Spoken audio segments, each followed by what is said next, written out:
And does it include a continuation of the direction toward choice? Mr. Chambers. Thank you. So fundamental pillars to quality life in Indiana is education, public safety, and economic opportunity. Education is critically important to our future economy.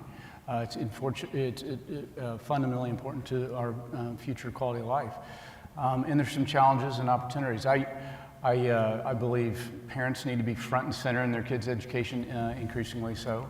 I believe that we've made progress in choice, and we need to continue to make progress in choice. It's fundamental to make sure that our third graders are reading before they go into fourth grade or fifth grade. There's too many waivers being provided to kids that aren't able to read, but they're moving on nonetheless. And that will stick with them through the duration of their lives and ultimately impact our economy in the future.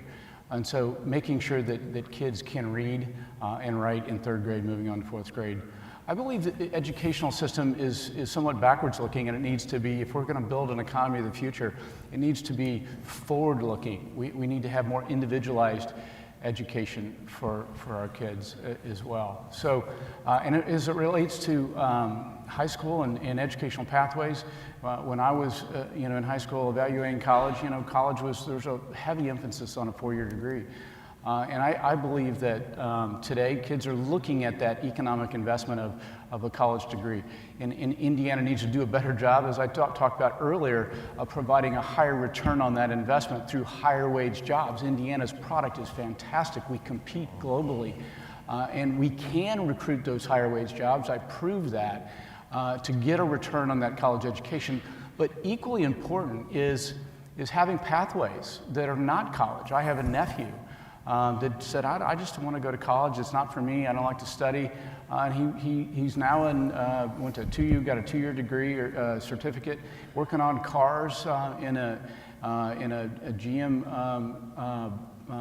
automotive group, making a great living, just bought his first house at age 24. So having pathways that are the trades, whether it's carpentry or metalworks or electrical, I'm a big proponent of a civics pathway for firefighters and police officers and National Guard or EMS, and then maybe potentially life sciences. So let's talk more about pathways for education.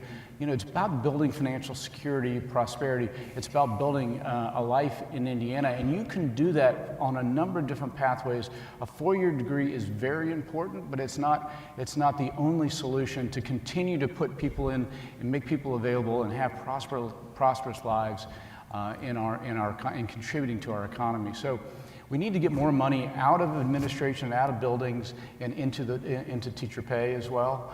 It is a very tough job being a teacher right now, and we need to make sure that the dollars that we're spending investing are going toward future-focused educational structure that are supporting pathways, that are making sure that our kids can read, and they're going into actual teaching versus administration building. So those are my views about education. Mr. Doden.